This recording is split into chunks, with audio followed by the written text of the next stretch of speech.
Mike Gehring back with you again here today to talk about money.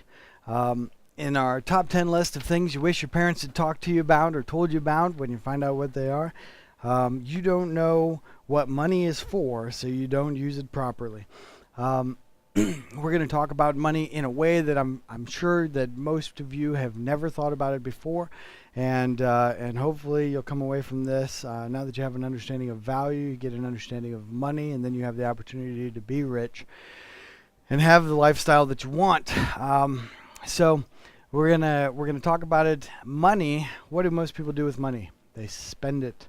Money is a universal translator. It's a way of taking value and translating it from one form to another. We don't use chickens, we don't use clams, we don't use gold bullion anymore because those are not universally translatable. The value of a chicken to me is different than the value of a chicken to you because you eat chickens and I raise chickens. So if you say, hey, I've got this rooster for you, that rooster's maybe worth $5 to me.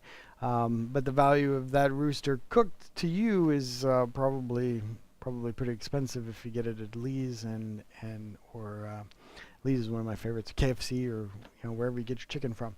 So we're going to talk about money, what the proper use of money is. The first thing you need to understand about money is that it's a universal translator of value. Across the board, it turns chickens into clothes, it turns cars into airplanes, it turns whatever into whatever. It's a universal translator. The other thing that you need to understand about money is that it is inherently worthless. Okay, I want to make that point clear. Because it's a universal translator, it has a high perceived value, it has a high extrinsic value, it has no real value. Well, in our economy in the United States, because it's not backed by anything. There are currencies still that are backed by other things that have intrinsic value, and I wanted to say that to lead into our next point. What is money for? Money is for first saving, and then investing, and then giving, and then spending. And if you're doing it in the wrong order, you're doing it wrong. Because money is like water. Money, you wouldn't buy a bucket that had a huge hole in the bottom. If it was just the sides, no bottom, that bucket's not worth any money. And because water is like money, it follows the path of least resistance. And if you've got no resistance, like the bottom in that bucket, to getting the water out of the bucket, then you don't have much worth either. You're like a bucket with no bottom. If all the money you get in goes out, what do you got? Nothing. So you don't want to be a bucket with no bottom. That's my point. And that's why the first thing that money is for is saving. The only thing that gives you value is having a bottom to your bucket. And the only way you have a bottom to your bucket is if you save money. All right. Now, here's the thing that you need to understand. If you're in a country that has no intrinsic value in their currency, if it's not backed by gold or silver or something, then your money is inherently worthless, and saving it is pointless. Okay, it is pointless. If you're going to save money, save it in a currency that is backed by value, because otherwise you're saving nothing. You're saving nothing. You just write your name on a piece of paper and over again and save that. It's the same thing. Okay? So money is first for saving, but if you're going to save money, you need to save money that has intrinsic value. And if you want to save money in a currency that has intrinsic value. It's backed by gold or silver or something. Okay, so that's the first thing. You don't want to be a bucket with no bottom, so you've got to save money. I subscribe to the Cool Points philosophy of inherent worth in people. People are desirable based on the number of cool points that they have. If you drive a fancy car, you have a high number of cool points. If you're sexy, you have a high number of cool points. If you own your own home and it's paid off, well, it doesn't have to be paid off. You have a high number of cool points. You can be butt ugly and have a high number of cool points and attract a member of the opposite sex because you have value. Because you have value, maybe not in your face, but you have it in stuff that people want. So The Cool Points philosophy of relationships will actually help you a ton if you're having trouble attracting a member of the opposite sex. So you don't want to be a bucket with no bottom, so you've got to save money. If you're going to save money, you should save it in a currency that has intrinsic value. The next thing that money is for investing. Investing is like digging a well. If water is money and water has value for every human, we're basically 97% water, some people say, then for you to continue your existence, you need to keep money coming in. If you go down to McDonald's, they do not care that you want a hamburger. They only care whether you have the money to exchange them for a hamburger. And as long as you're going to keep eating, you're either going to grow your own stuff or you're going to have to keep money coming in. Well, the number one thing that people invest in is clothes. Okay, I hope we do not live in a culture of nudists, and because in our culture it is entirely unacceptable to operate in a professional capacity without garments on, then the first thing that you need to do if you want to invest, if you want to invest, the first thing you should invest in is clothes, because nobody's going to want to do business with, in general, I'm not saying there aren't exceptions, but in general, most people don't want to do business with a naked person. And even strippers have to get to the place where they strip to make money. And they probably can't do that very well nude.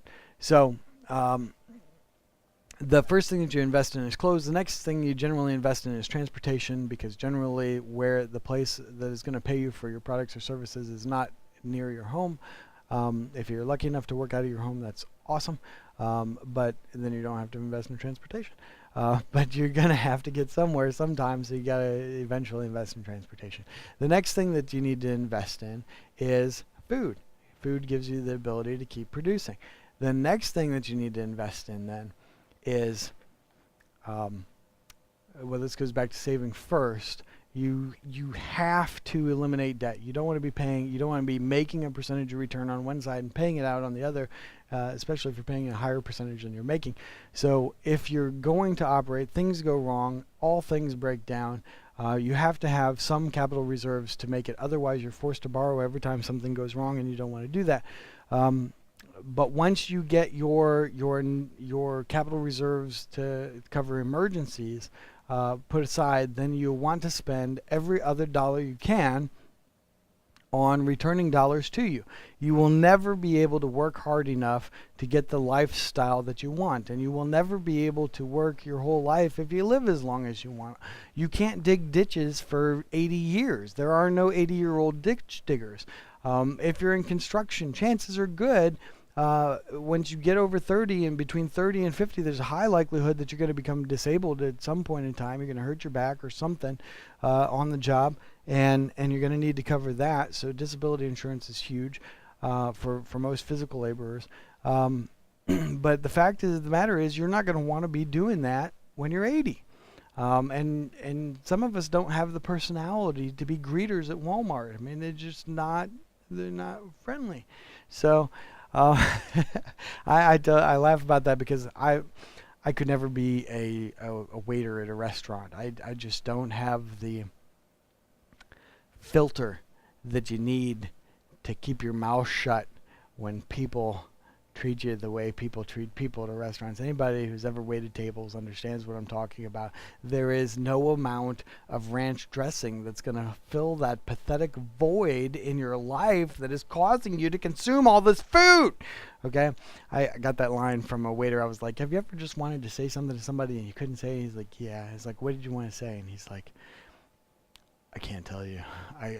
No, I can't tell you. I was like, come on, dude. You're among friends. You can tell me. And that's what he wanted to say to this lady. So, so you have to take the value, the money that you get, and you have to turn it as fast as you can into something that will either hold that value, like real estate or something, because believe it or not, every single night that you spend on this planet, you're going to have to sleep somewhere.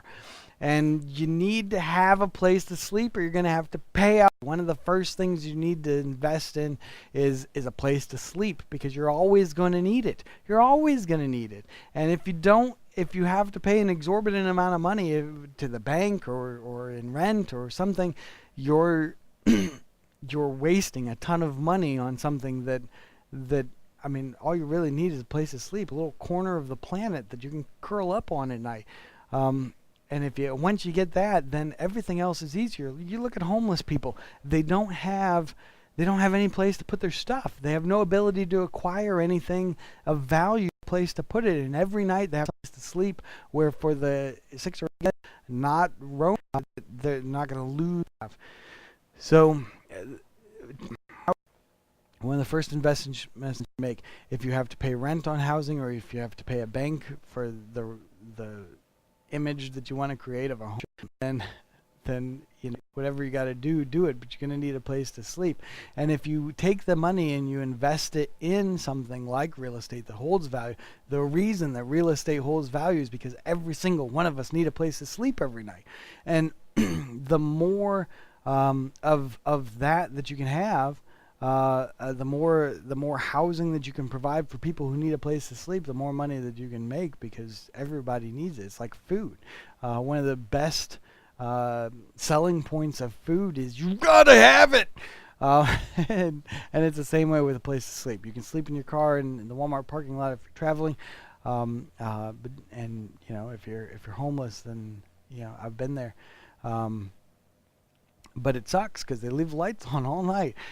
So you want to invest. You want to take the money that you've worked for, that you've earned, and you want to either put it in something that holds value like real estate, or you want to put it in something that brings value back to you, like stocks or bonds or other investments, businesses, or something that brings money back without you having to do anything.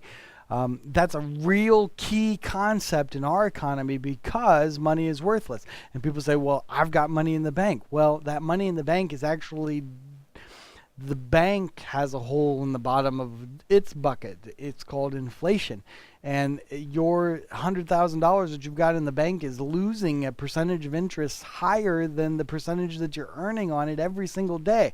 If you wouldn't hold water in a leaky bucket for very long, you don't hold money in a bank very long, because the percentage that you're earning is not as great as the percentage of the percentage of inflation. So you're losing money on that.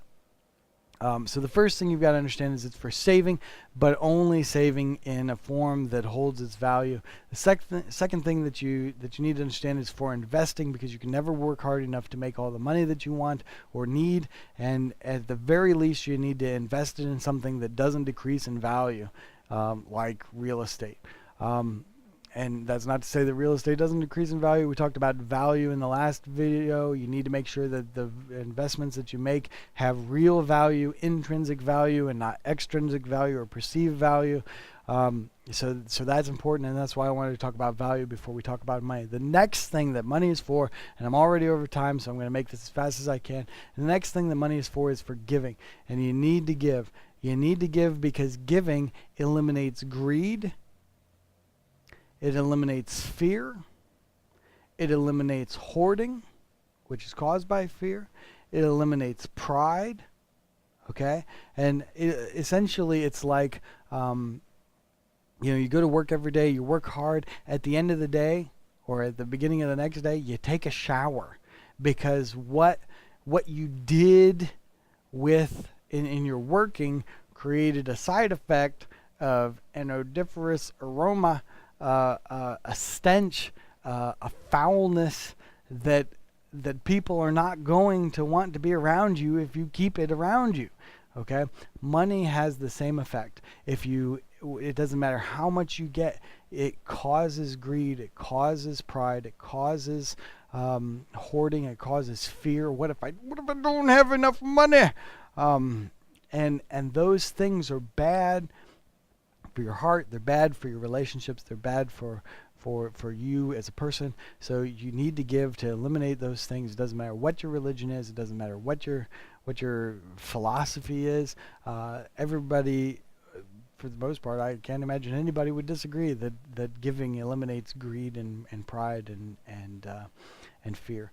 So the side effect of money, you've got to give to get rid of those side effects. You don't drink 30 gallons of water without peeing. You don't work without showering, and you don't get money without giving. It's not good for you. Then after all that, after you've saved some in a currency that it holds value, or invested it into something that holds value or returns value, and you've given it to eliminate the problems that money causes your heart and you as a person personally, then you spend it.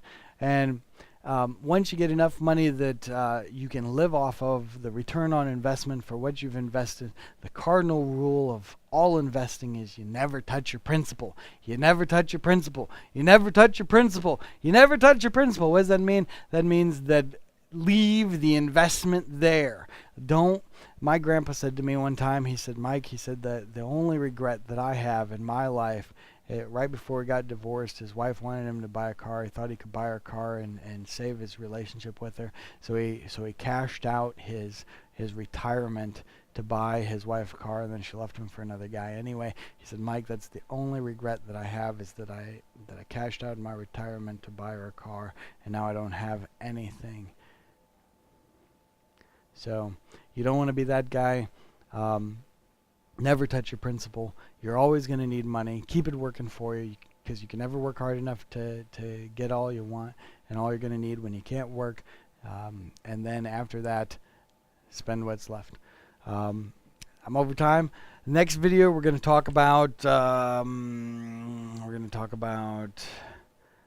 backwards, living life backwards, problems that we create or we acquire that we didn't solve before we acquired the problems. We're going to talk about that next. If you don't understand that, then you're going to acquire problems and then try to solve them and still not have the results of solving those problems that you wanted in the first place, which is why you acquired them. We're going to talk about that in the next video. I'll see you on that one.